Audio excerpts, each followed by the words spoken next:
んにちは。 IKEA 大好きなサムです。どうぞよろしくお願いします。今回は1月27日の店舗の様子を交えながら、私が IKEA でリピ買いしている生活の必須アイテムを紹介します。一度使うと手放せない便利グッズばかりです。これから IKEA に行く方は買い忘れのないようにしてください。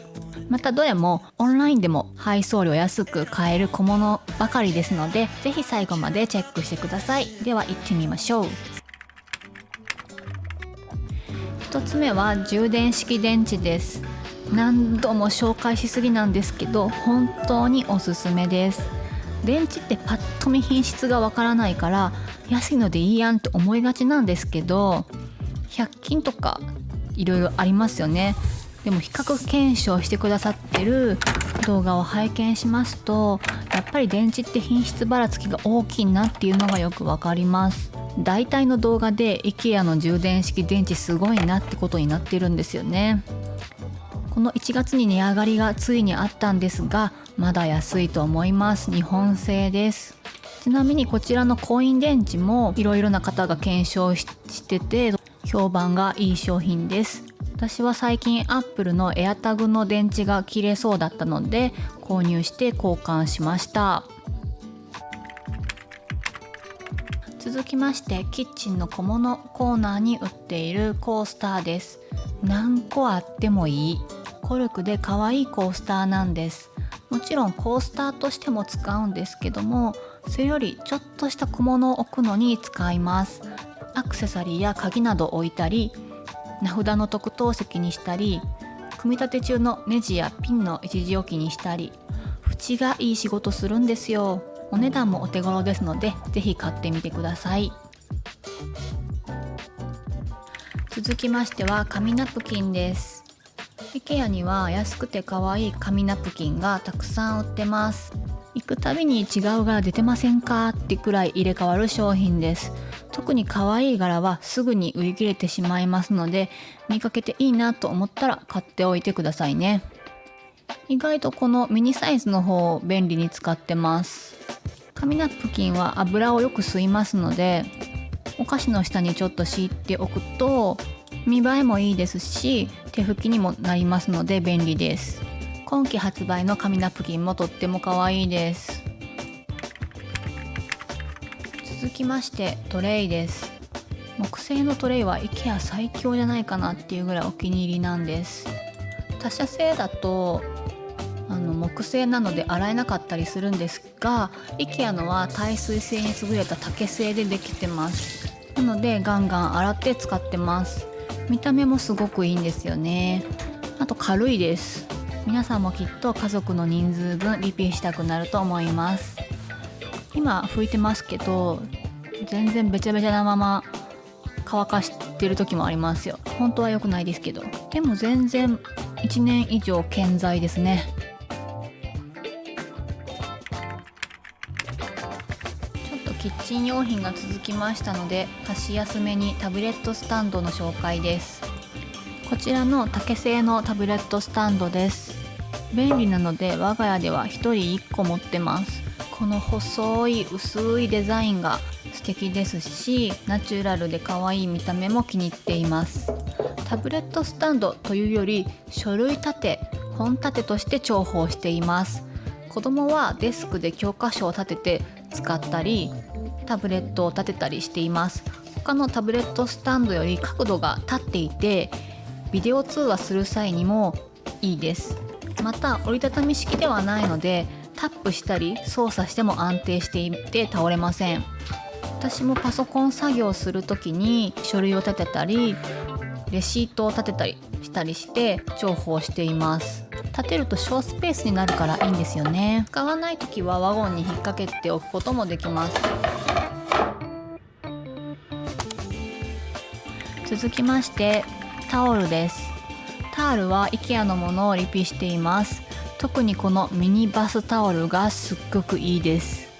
サイズ感が他にはない絶妙さなんですよね。バスタオルって大きすぎるし、スポーツタオルだし小さいしって思うと、これがちょうどいいなってなりました。廃盤になってほしくない商品1位かもしれません。ホテルのタオルみたいに分厚いふわふわ系がお好みの方には向かないかもしれません。このミニバスタオルのメリットは洗濯の傘が減るっていうのはもちろんですし、糸くず、洗濯機のここにたまる糸くずの量がめちゃくちゃ減りました。あと収納時にも小スペースです。ニトリに細くてちょっと長いっていうタイプがあるんですよね。お好みかなと思います。でこの流れで IKEA といえばバスマットですよね。軽装度じゃないバスマット界では優勝しているこのバスマット、ちょうど買い替えましてこの動画撮ろうと思ったんですよね。1年半ぐらいで買えました。私は替えなしでこれを毎日洗濯乾燥機にかけてきたのですが、やっぱり、使ってる時は気にならなかったですけど、新品と比較するとちょっとへたってますね。このもぎゅもぎゅ感が気持ちよく、吸水速乾性が素晴らしくてビチャッとしないんですよね。そこまで分厚くないのでタオルのように毎日手軽に洗えて清潔に使えます。全然高くないんですけどでもなぜか1年半使っちゃいましたね。ほんとコスパいいと思います。大人一人でちょうどいいサイズ感となっています。続きましては電球です。電球はたくさんリピート買いしております。トロードフリというシリーズでリモコン式になるスマート電球です。バリエーションが豊富で口金のサイズ、調光調色できるタイプとか明るさもいろいろあるんですよ。またリモコンだけじゃなくってセンサーでオンオフすることもできます。人が来たらつくみたいな。私は洗面所で使ってて、お風呂に入ってる間は勝手に消えて出たらつくって感じで使ってます。こんなフィラメントっぽいタイプの電球もトロードフリシリーズでありまして、これはかなり暗くすることができます。常夜灯レベルかなと思います。新商品でハブが出たんですね。何ができるのか全く分かりませんが、とりあえず買ってみました。いろいろ試してみてまたレビューします。食器でリピート買いしたのは多分唯一これだけなんですけど、この IKEA365 シリーズの小鉢です。サイズ感がすごく便利でリピ買いしました。和食洋食問わず合うデザインです。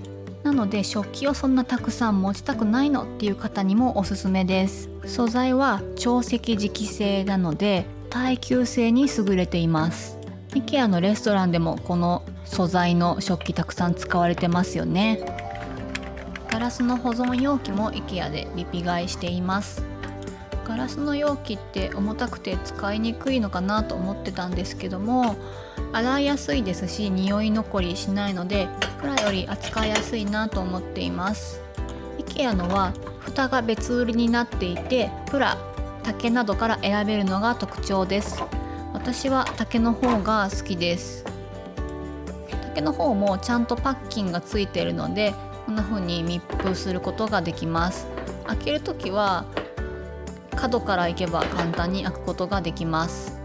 この蓋はトレイみたいに使ったり鍋敷きみたいっぽく使ったりできて便利です。竹の蓋はレンジ食洗機使えませんので注意が必要です。レンジ直洗機使えるのはこちらのプラスチックの蓋なんですけども、これが私が下手なのか何なのかすごい硬いんですよね。よいしょって感じで、よっぽど油っぽいもの入れる時しかこのプラの蓋は使わないですね。お好みで選べるっていうのがいいですよね。収納グッズのスクープも買い忘れないようにしてください。この一番小さいサイズを私はたくさん一番リピート買いしています。インスタでアンケート取った時もこちらを一番たくさん持ってるって方が多かったです。毛布入れたり冬物の衣料品を入れたり子供の作品を入れたりするのにもちょうどいいサイズです。あとは粘着テープローラーも忘れずに買って帰ってください。部屋ごとにリピート買いしております。次回は前回紹介しきれなかった掃除グッズの紹介や今回購入した商品のレビューをしていきたいと思います。ではまた次の動画でお会いしましょう。最後までご視聴いただきありがとうございました。